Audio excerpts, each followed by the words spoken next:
There's very little correlation between how much money you have and the level of happiness past the basic subsistence level. The element that there's the highest correlation with is an element of community, who you're with. So it's this meaningful work. Are you on a mission? And meaningful relationships through a life arc that evolves. So that's it. My definition of success is more like evolving well and contributing to evolution.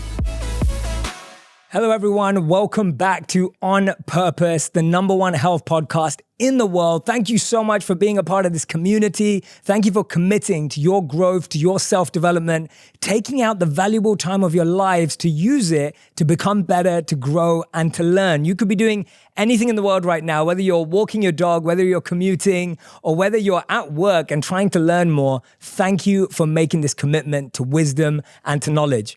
And you know that my commitment to you on this podcast is to introduce you to the people, the ideas, the messages that can transform your work, life, and love. And today's guest is going to do just that. I'm so excited personally. This has been someone that I've been wanting to bring to you on the podcast for a long time. So I'm going to have to contain my excitement as well. But he's an American billionaire investor, hedge fund manager, and philanthropist, and the author of this incredible book called Principles. Now, I read this book when it first came out, and there were so many incredible insights of wisdom in there. And today I get to sit down with the one and only Ray Dalio. Ray, thank you so much for being here. Whoa, like I don't deserve all that, but back at you. Thank you. No, you're very kind. You're very kind. And I'm so grateful to have this opportunity with you because I truly believe that I'm so grateful. You said on the phone when we were speaking that there are these different stages of life.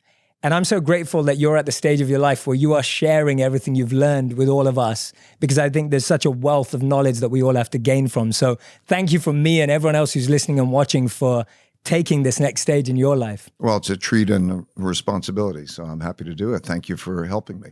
Absolutely, absolutely. So today I want to dive into life and work and many different areas that you speak about in your incredible book, Principles. And the first thing I want to dive into is these stages of life you speak about. Because when you said that to me on the phone the other day, they really resonated. Why don't you guide the audience through those different stages and phases and how you see them changing our life? Well, I think to simplify, there are 3 stages in your life. The first stage in your life is when you're learning and you're dependent on others. Go to school, come out, graduate from school. It's very different from the second phase of your life where you're working, others are dependent on you, and you're trying to be successful. And that's what largely your audience is in that early stages. Absolutely. So I'm so excited to speak to them. And that whole arc is totally different. Like on the first arc, first part of the life, you pretty much follow a track. What schools, parents taking care of you, whatever it is, and then what decisions do you make? You hardly make any decisions. You make, okay, what college do you go to? If you go to college, then you go to the college, and what major do you have? And then you come out to this world, the second stage, in which really the whole thing is wide open to you, particularly if you don't stay on a track. And you realize that there's no instruction manual and you can go anywhere and you could do anything. And then it's a very different phase. It's a more difficult phase. And that second phase then has an arc to it. And then somewhere in the vicinity of your last phase, that's the phase where you're free to live and free to die. And your preferences change. You change. Your relationships with others change. So that's the life arc that I'm referring to. And so I'm in the transition from the end of my second phase to the beginning of my third phase. And at that phase, I just want to pass along what I've learned to help people who are early in their second phase. Yeah, absolutely. And you're so right that is the majority of people that are listening and watching right now. And for me, you brought something up really interesting there. One of the biggest things is we become paralyzed by choice and decisions. Because so much of that early phase is where things were decided for us, where choices were made for us. And I often feel we bring that mindset to the second phase where we're still looking for someone else to help tell us what to do and what decision to make and what's the right thing to do. How have you seen through your experiences, how have you dealt with choice and decision as that phase of life changes? Well, I think, first of all, one has to know their nature. You might have to discover it. But your nature means, do you have a sense of adventure? Do you seek security? Are you an extrovert, an introvert? Those types of things. So personal discovery is important. I think that who you're with and where you are is more important than what you do. Because in the early phase of that second phase, it's total discovery. So it's experimentation.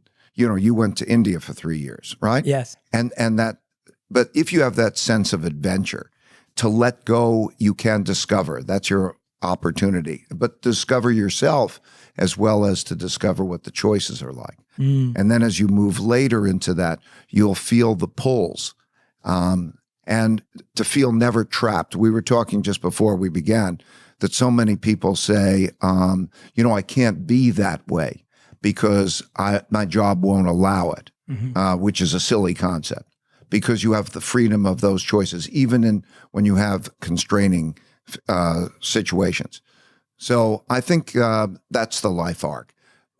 Enjoy this wide open choice. You can be anywhere in the world. You can do almost anything. Let go, experiment, and then move on. Absolutely. And did you feel that same freedom when you started as well? Or do you feel it's changed now? Do you think there's more access? In my case, when I was 12, I got hooked on trading markets. So I loved that game. So I discovered it early. And then I wanted to, but I had this sense of adventure. I discovered when I went to work at a company that working at a company was not my thing. I got fired. I punched my boss. And I really then learned the freedom. I didn't have any idea that I was setting up a company. I just sort of said, I can do these things. Probably like you. You discovered, okay, I could do those things. And then one thing leads to another. And then, you build. And I always like the variety. So my nature is macro. So I like going all over the world, all different cultures, understanding how the world works. And so I found something that clicked through that experimentation. Yeah, but then there's ups and downs, right? Lots of ups and downs. So we need to talk about failure. How great failure is. Yeah, let's do that, because I think when I'm hearing you say that, it's so refreshing. Because when I hear you saying, I had to figure it out and I was experimenting and testing and I didn't even know what I was building, I love hearing that, because that's what my experience so far has been too, as opposed to like a very rigid, strategic, not that there isn't strategy, of course there is, but something very rigid and planned. There is a lot of experimentation in that growth where failure is natural. Yeah. My son in 2014 gave me a book, Joseph Campbell, and it was called Hero of a Thousand Faces, and it refers to the hero's journey. And this is like at the end of my experience, and I found that that's very, very true. And so there's this cycle. So a certain type of personality wants a taste for adventure. You go out and have the adventure. And then there are the ups and downs, and then you crash. You will have a failure. If you're adventurous and you're pushing the limits, you will have a failure. And that failure can be a transformative experience. I have an expression that pain plus reflection equals progress. So they call it the abyss. And change, the learning of humility, to maintain your aggressiveness, your audacity, and to simultaneously learn humility. And that happened to me. I was, you described it. I graduated from school. 2 years, I worked on Wall Street for 2 years. I got fired from my job. And 2 years later, I'm running my little company. Something like 7-8 years after that, I made terrible mistakes in the markets. I crashed and I lost everything. And I was so broke that I had to borrow $4,000 from my dad to help pay for my family expenses.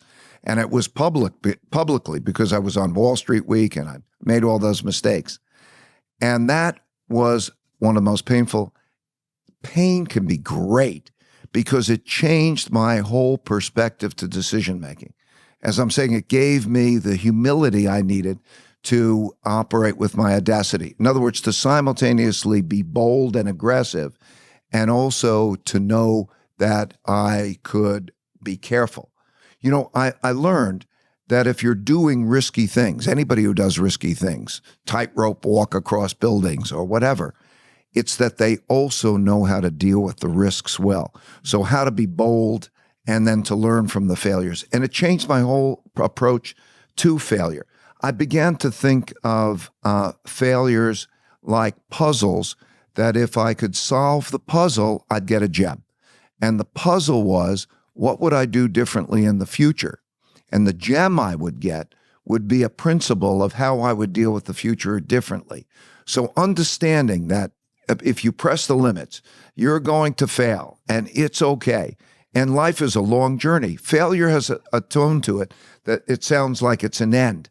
No, it's part of that process of learning and then making that great advance. But the humility combined with the audacity was helpful, because then I would go to try to find the smartest people I could find who disagreed with me, that independent thinking. And I would also know how to deal with my risks better. So I kept my upside without losing my downside. So that's failure and pain. If you look at the second order effects, if you make the most of them, they're the most valuable. Absolutely. And I love that balance that you've just spoke about, or that bringing of the two together of humility and audacity. I've never heard it like that before. And I really value that, because I can see why humility is so powerful, but not that humility stops you from having that boldness and that courage. And almost like, how have you maintained that? Because I'm guessing that being at rock bottom, like having to borrow $4,000, can be very painful. And then when you're experimenting again and going on your next adventure, you've got to be okay with the fact that that could happen again? Or was that humility holding that back, having that happen again? I think the tightrope walker crossing the building is the example, right? Yes. You fall and you fall hard. Now, some people won't get on the tightrope again. Yeah. Some people will get on the tightrope again. Yes. And then they think, how do I do that? So how do I be bold and aggressive? And I pull it off. And it's the same way, right? You start to think, well, maybe I do this or that differently, and I practice more. It's that combination of the caution and practice that allows you to take it to the limits that you never would have been able to take it to before, right? I learned that. Once I learned that, everything changed. Wow. Because I also would know how to take the hits. In other words, I don't mind getting banged, but I don't want to get knocked out of the game. Yes. So the willingness to get banged but not knocked out of the game is a big part of that. Absolutely. Yeah, like a good fighter, right? Like you just giving that analogy for me. It's like sometimes a boxer or a fighter needs to know which punches to take in order to be able to drop a bigger punch. That's part of the game. And that's what you were saying about solving a puzzle. I love that analogy, because I think if we see everything as puzzles, that there's a way of figuring it out, right? You know there's an answer to a puzzle. Yes, I think the key is to think of reality as you're given. Reality is reality. And think of it as working like a machine. There are cause-effect relationships that make the realities around you. Okay, now, if you go above yourself and you look at that, how does that machine work? And then how do I interact with that machine to get what I want? And you do that with an equanimity. Meditation also helped me a lot. Yes. I learned to meditate many years ago. And if you have equanimity and you look at it above and you look at it with curiosity and you say, oh, I must not be interacting well with my reality, and how do I change it and how does it work? It's a very powerful way of approaching life. Absolutely. And that definition of equanimity too, equanimity means to deal with good and bad. Yeah. And so I'd love to know, how have you celebrated and embraced successes in your life too? We just spoke about failure. I'm intrigued to know how someone like yourself deals with success. Well, I think my thinking about success has evolved over a period of time. I thought about success. I today think about success differently. It's like the way I thought about it originally when you have this failure. I thought that it's like there's a jungle out there. I want to have the greatest life possible, but in order to be successful, I have to cross this dangerous jungle. Now, I could stay on the one side of the jungle and have a boring, safe life, but unless I deal with the risks and return go together, and it's like going into this jungle. So what would I choose? Would I choose to go into the jungle and cross the jungle and have the greatest life possible, but I might get bad things might happen? And then I started to think when I went into that jungle, of course I had to cross the jungle, but I started to realize how to cross the jungle, most importantly, with people who could see things differently than I could on the mission with me. And so, and we would protect each other in that jungle. And that's what it was like. So life is a lot like that. Who are you in the jungle with? And they might see things differently from you. And then you protect each other and you go through.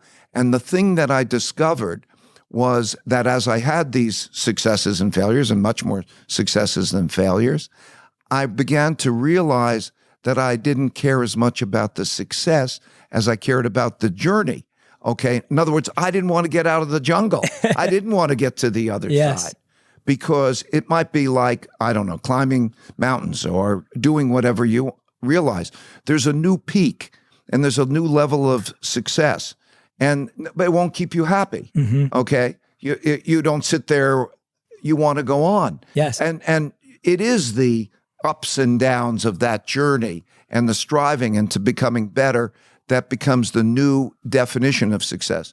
And so I started to see my life in this life arc way, with my preferences changing, because your preferences naturally change as one has kids and as they start to think. I mean, everybody that you're dealing with is going through a life arc. If you think about who are the people you love, what is your relationship with your parents? What are your relationship? Do you have children? They will have a life arc. And as you go through that life arc and you see those things changing, then you start to realize that operating consistent with that life arc and on that journey to evolve well, is what success is. It's not the money. It's like money loses its marginal utility very quickly, right? If you studies of happiness, there's a Harvard professor, many professors, I suppose, and they tell you the same thing in terms of studying happiness around the world. There's very little correlation between how much money you have and the level of happiness past the basic subsistence level. The element that there's the highest correlation with is an element of community, who you're with. So it's this meaningful work. Are you on a mission and meaningful relationships through a life arc that evolves? So that's my definition of success is more like evolving well and contributing to evolution. Yeah, absolutely. And I couldn't agree more. And those stand so true from my monk training too. So hearing them from you in a different context is so encouraging to hear. And for anyone who's watching or listening right now, please make sure that as Ray is speaking, you're visualizing his beautiful analogies. Because as I'm sitting here listening to you, I'm visualizing being in the forest. I'm visualizing being around people. I'm looking at the people in my life and seeing them as different aspects. And Ray paints such a beautiful picture as he speaks. So if you're listening right now, anytime he shares an analogy or a story, put yourself in that place, because it's going to help you go there deeper. And I think you do a brilliant job of that, Ray. In some of your videos I saw as well, the animations really bring that to life. So I can see them in my mind. Tell us about how you've been so careful about curating and constructing that community for yourself. You said that you found people in the woods who could see what you couldn't see, and you protected each other, which I love. It was an evolutionary process, you know.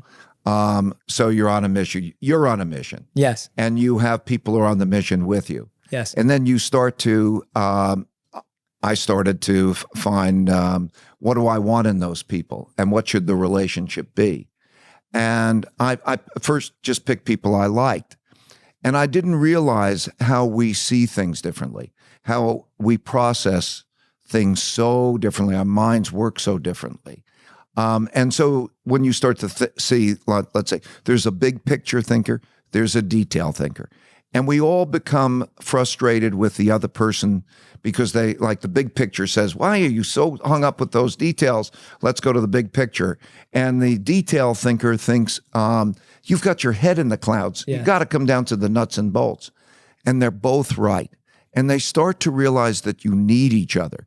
You start to need the different ways of thinking. So I would convey that many people see things very differently. And how do you deal with those differences in seeing? There are disagreements. How do you deal with disagreements? My approach, and I learned, is whenever you're in a disagreement and you don't know how to deal with it well because it's not going well, pause and then step above the disagreement together and then say, what are the protocols for us to disagree well? How should we do this thing? Always go to the higher level and think, how should you do that thing? And so you get protocols. I've developed these protocols. Like a protocol would be, like if we're not being able to communicate well together, a standard protocol is let's mutually agree on someone who will help moderate this conversation, and then we'll work things through. Or talking. How do I repeat what you're saying so that I'm conveying that I understand? And you start to develop those types of protocols and start to develop the appreciations of people seeing things differently. You discover also differences in values, differences in the most core principles of how people should be with each other.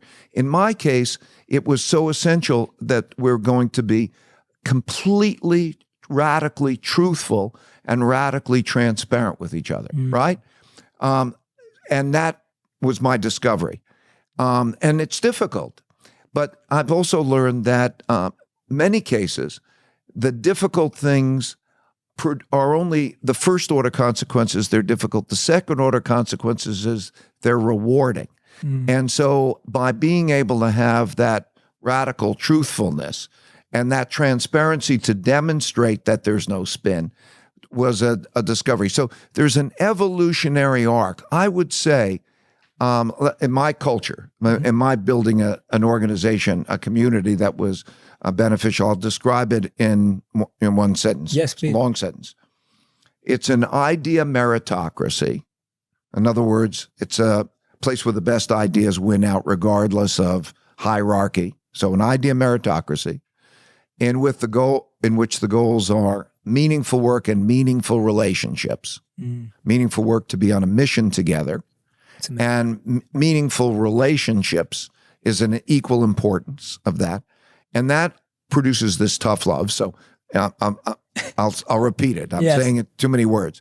So it's an idea meritocracy in which the goals are meaningful work and meaningful relationships through radical truthfulness and radical transparency. Anyway, that was my way. That's what worked for me. That's incredible. And I guess all of these tools you were mentioning earlier about these protocols are to consistently realign everyone with that. Because as we start wearing away and you start seeing lack of transparency or lack of truthfulness or lack of meaning and mission, you're constantly having to realign everyone. Right. Let's talk about that radical truthfulness and radical transparency. If you can achieve it, there's no confusion. Because if we're really truthful, we're taking all those hidden agendas and all those other things, and we're not confused. We're putting them on the table. Yes. And if you understand the art of thoughtful disagreement, how to disagree well, so that you can then learn from each other or get past your disagreement in an idea meritocratic way, it is incredibly powerful. And we're not taught that. We're not taught some of these things. We're not taught the value of failure. Definitely not. We're not taught, we're taught to be right, to be attached to our views of being right. Yep. You can't learn if you're attached to being right because you think it's embarrassing because you don't know. So that notion of thoughtful disagreement, because if there's disagreement, somebody must be wrong. And how do you know that wrong person isn't you? So these are the things that if you have thoughtful disagreement, Radical truthfulness, radical transparency, you build trust and effectiveness. Yeah. And that really sounds like it requires the pulverizing of the ego. Like that to me sounds like we really have to crush and break down this ego, because our ego is what's we're confronted with, of believing I'm right, I'm going to win, right? Whenever you're in a disagreement and you handle it badly, you think it's win or loss. That's right. I think the greatest tragedy of mankind, big statement, the greatest tragedy of mankind. Wait for it. The greatest tragedy of mankind, because it stands in the way of so many people making decisions well and operating well with each other, is holding an opinion in your head that's wrong. And it's such a tragedy, meaning it's so easily fixed, So true. that all you have to do is put it out there and stress test it and say, I might be wrong. And how do I stress test it? And by stress testing it, you raise your probabilities of being right. So I think the education system rewards being right. So many things reward that being right that stands in the way of taking in all that's out there to really help you be right. I think that's such a powerful point. I'm just nodding away. If you're only listening, then I'm nodding away, because when you say that, I think that's so true, that all of our conditioned patterns are about being right. It's never been to understand things from different angles or perspectives, which is what reality is much more of than being right or wrong or black or white. And so much of our patterns in our mind are always win or loss, right or wrong, one or two. There's rarely this cohesive synergy that you're speaking about. That actually takes a lot more work to get to. The greatest, whatever success I've had in life has had much more to do with my knowing how to deal with my not knowing than anything that I know. Because what I don't know is vastly greater.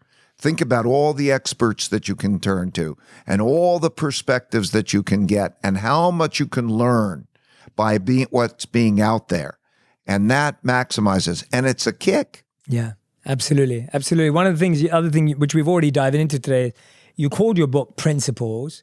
And I thought that was quite a counterculture way of doing it, in a good way. And the reason I say that is today, so much of the language around business and work or entrepreneurship is around doing. It's around having. It's around grinding. It's, these are the terms and the language that's used around business, whereas you go back and you talk about principles. And on the phone when we were speaking, you were talking about this differentiation between doing and then living a principled life. Just explain that to us and why you believe we have to start with principles. I'm going to start by explaining how I learned it. Yes, please. And what principled thinking is and how it's different Amazing. from other types of normal thinking, what most people do, right? Yeah. And this is also a suggestion I'd like to pass along to those who are listening. What I found was that whenever I would make an important decision, I would write down my criteria for making that decision, because that situation would come along again. So I could be clear. It helped me clarify my thinking. And when the next time it came along, I would start to see how to deal with that, and I could refine my principles. So the book is a compendium of these principles that I wrote over 25 years on that situation. It changed my way of thinking, and it also changed my way of interacting, because then I would see everything as another one of those. Rather than be in the blizzard of these bits and pieces of things coming at me, I would start to think, oh, it's one of those. Yes. And I would then operate as what was my principle. And those principles became like internalized. So think of it almost like a batter batting against a pitcher who sometimes throws curveballs, sometimes throws fastballs, sometimes throws sliders. And if you do that over a period of time, you begin to learn, oh, that's a fastball. And then you start to think, okay, the fastball, I operate this. And you start to internalize. You become better and better, and life becomes simpler for you because you're not seeing those millions of bits and pieces. You're seeing it as another one of those. And you have that instinctual ability that allows you to then make that decision and operate that way. And then you can communicate with people on principled levels thinking. It's particularly important because I would say the decline of religion, the decline, in other words, even your values.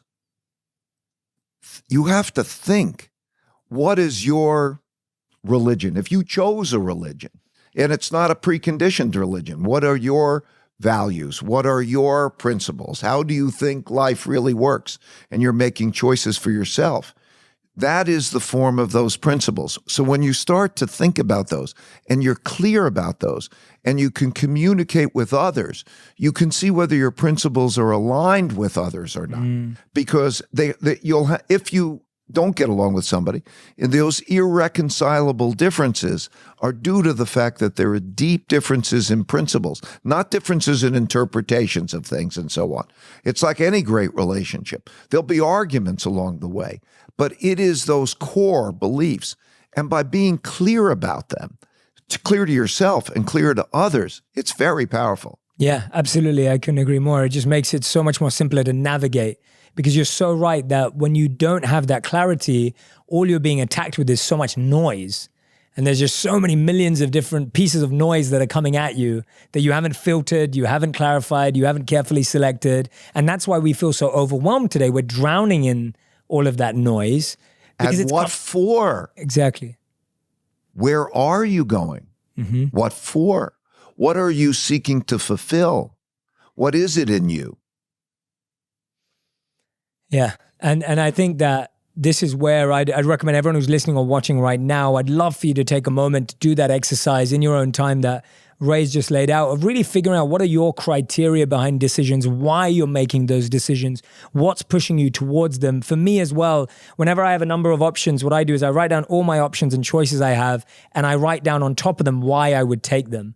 And often my why for something would be just pride or ego, and often above one of them, it will be love and depth and values. Well, here's the exercise. You're talking about the writing down. Yes. Okay. I'm saying the writing down. I recommend to your listeners, Please write them down. Okay. Do your reflections and then you write them down. It helps. It clarifies it. The other thing that happens is I think of the mind as being there are almost two yous in you. There is a conscious, logical you, and there's a subliminal, emotional you. Yes. That you don't understand. That was Freud's great discovery. Yes. That there is a part of your brain that is really controlling you, but because it's not conscious to you, you don't know it's there and it's controlling you. And the key, I think, is to align those things. Like there's intuition or there's those emotions.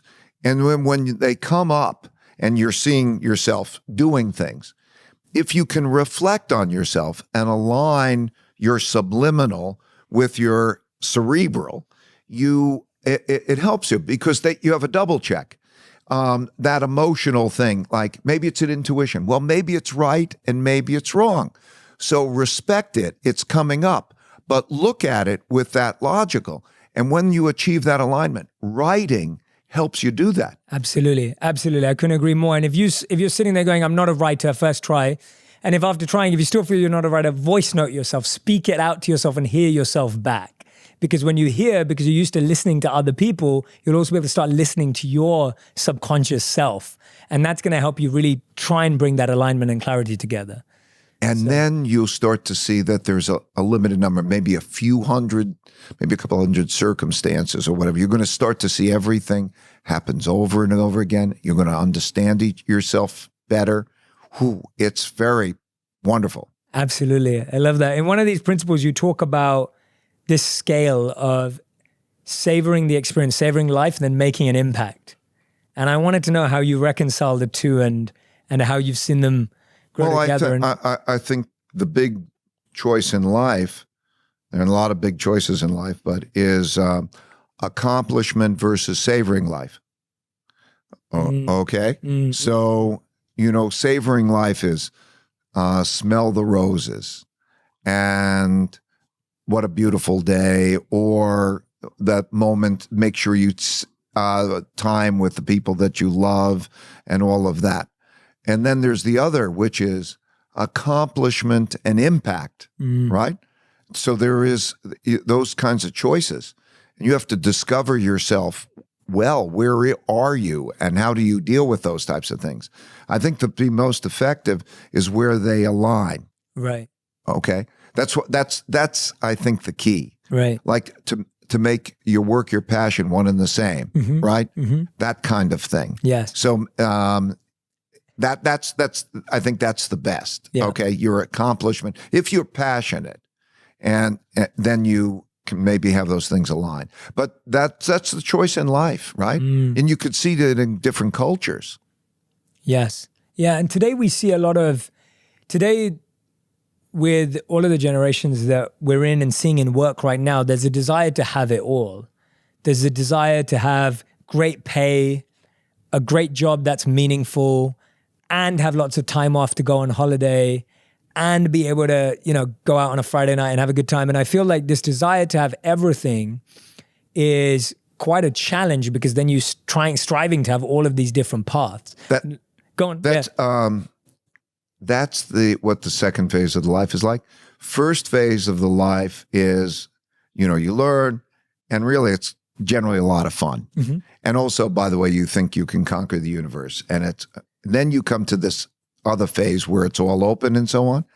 And what you find out is there are too many things to do. You don't have enough time. Okay, you don't have enough time for each one of those things. And so the question is, how do you deal with that? Well, there are two ways you can deal with it. You can, of course, prioritize, and you need to do that. But the real way, most importantly, is to know how to get the most out of an hour. In other words, you can put more life into life if you know how to get leverage and if you know how to be as effective. Because if you get more out of each hour, wow, then it's like more life within those constrained number of hours. Absolutely. Absolutely. I've always described that for me as time management versus energy management. And for me, if I can bring all my energy into 1 hour, that's more powerful than me having 10 hours of half the energy. And but in addition, there are techniques. Right. Right? Love to hear some. Well, like for example, I learned leverage through other people. Once you learn leverage, in my particular case, of course, I built up to this. I have about 30 direct reports. And what it means is, now this is after years of doing, I had nothing, by the way. But what I can do is, and with the good relationships and how that works, basically they can typically work for about 50 hours on something that I'm trying to accomplish for every hour that I deal with them. Right. So I get an enormous amount of leverage, or I know how to prioritize, or I know how to break my schedule, knowing I mentioned meditation or other things to get myself the clarity. Yeah. So there are many techniques. I wrote a bunch of them in the books, and many other people have other techniques too. Yeah. But as you start to realize that you can have much more life by knowing these various types of techniques. Yeah. I'd love to know some of your tips and techniques around prioritization. I think that's something that people are so challenged with right now. What have been some of your best principles or rules around how to prioritize something? I don't want to give people my priorities, but I do want to give them the notion of to go above it. Okay, like the same rule, if you're in a disagreement, you go above it. Okay, so many people are in the blizzard of all these things coming at them, and they're in it, and they're trying to deal with every one of those. Okay, so pause and step back and then start to think, what are you really going after? You have to look subliminally. It may be deep-seated in your childhood. It may be, but what is that pull? Okay, and that becomes, and then how do you apportion it? You do need a plan. You need some sort of self-discipline as you look down and you say, well, I'm going to spend dinners with my kids, or I'm going to do X, Y, Z in terms of those to-dos. But at the highest level, you're saying, what do I want? What are my choices? because you have to realize. And then what I find is if you pause and you do that slowly over time, don't just try to do it in a minute. You can find that you can have a lot of your cake and eat it too, right? I used to take my kids on my business trips. What a great education. Wow. Some crazy. It's an example that sometimes you discover with time that you can have your cake and eat it too, right? Yeah. So take the time. Yeah, patience. Patience is... I think that there's 5 steps to success. First is you have to know your goals. You have to know what you're going out there. And that does require prioritization. The second is on your way to your goals, you're going to encounter your problems, your failures, your problems. So that's step 2, encounter them. They're standing in your way. Number 3 is you have to diagnose those to the root cause. What is producing your problems? At the root. At the root cause. And that may be that you, or it may be those around you who are not good at things or whatever, or you're doing something you need to do better. Or it may be that you're in the wrong place. But you have to get at the root cause to do that diagnosis. Once you know the specific thing that's standing in your way, that personal discovery process, you have to go to the 4th step. And that 4th step is to design a way to get around them. Yeah. If it may be, for example, that if you have a particular weakness, work with somebody who is strong where you're weak. Or it may be change your job or whatever it is, but you've got to get around that specific thing that you've diagnosed as standing in your way. And then when you have a design, you have to do it. A lot of people come up with designs, but they don't push through and do it. And I think life is just the constant 5-step process over and over and over again. Yeah. Because if you can do those 5 things, you will be successful. You'll evolve fairly quickly. Yeah, absolutely. Absolutely. And you add 2 methods or keys to succeeding, which you call flexibility and self-accountability, because within those 5 steps, there's going to need to be a bit of flexibility or a lot of flexibility and self-accountability. And I love you pointed this out. You said, don't blame bad outcomes on anyone but yourself, which is like huge self-accountability. Yeah. I really do believe, I'll give you a mindset. I do believe that I can do anything and that it is just a matter of my character and my creativity. So that it is a personal test of me. It may be difficult, and I have to be creative enough, and maybe with the help of others. And that is largely true.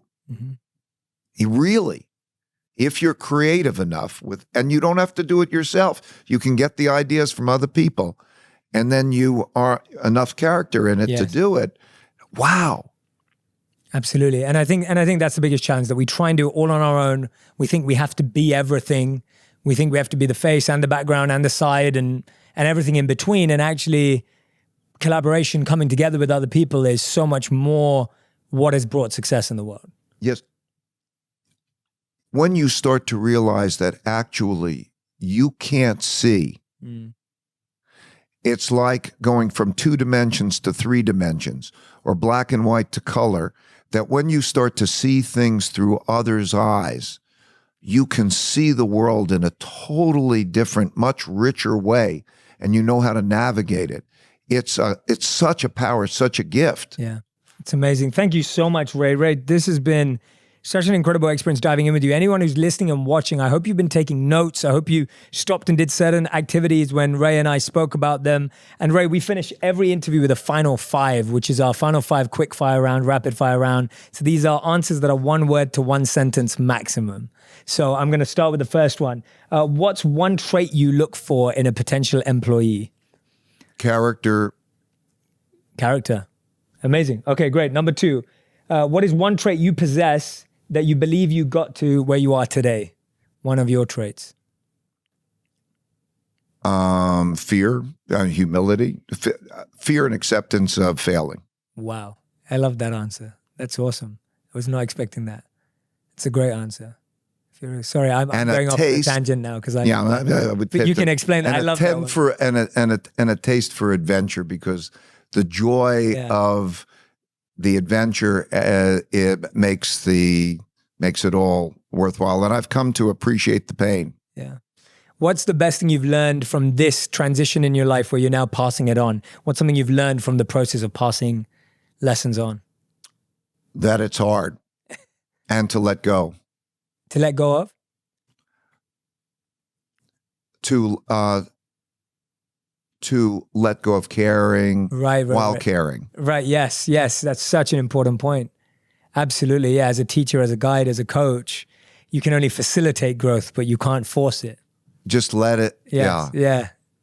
You've got to give everyone the opportunity to let it out. Okay. Number 4.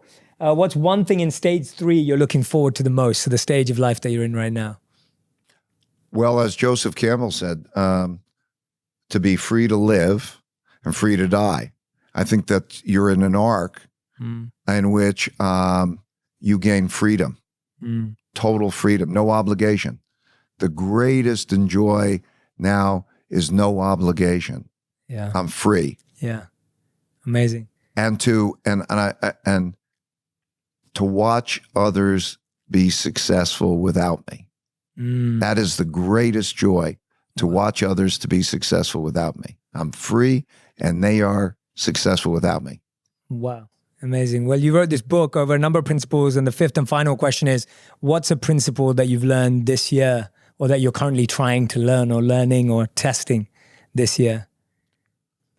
Well, this is my transition year. I guess what I've learned, I've been so pleased to have the interactions with people who are learning.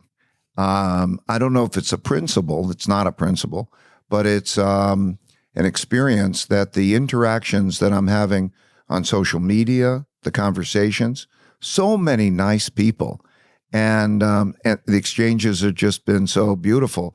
I think that was my main discovery as I'm also going through my evolutionary process of that I described.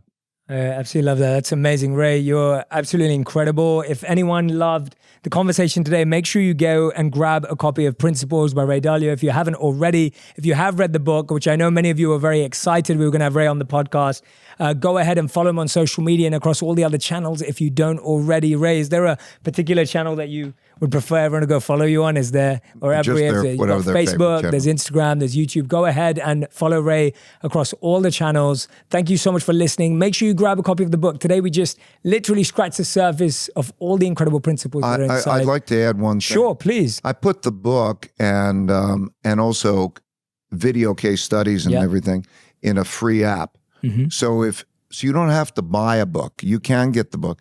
It's on the iOS Apple store. It's a free download, and it has videos. Oh, I didn't know that. That's cool. I didn't know. Yeah. Oh, that's awesome. So the book is great if you like books, but you also have this other video, which is a live. You might like that. That's awesome. And there's so many great episodes that I've been watching on Ray's social channels as well that really break down and visualize these principles for you to check out. Thank you so much for being a subscriber to On Purpose. Rate and review this podcast. And most importantly, share what you learned. There were so many great insights from Ray today, so many great moments of wisdom and principles. Extract them, share them on Twitter, or on Instagram, on YouTube, on Facebook, and I'll share my favorite ones as well. Make sure you tag Ray and I in those messages, and we can't wait to see you again next week. Thank you so much. Thanks, Ray. Thank you. Thank you so much. So grateful. Yeah. Thank you. I hope that was good for you. Thank you so much. If you want even more videos just like this one, make sure you subscribe and click on the boxes over here. I'm also excited to let you know that you can now get my book, Think Like a Monk, from thinklikeamonkbook.com. Check below in the description to make sure you order today.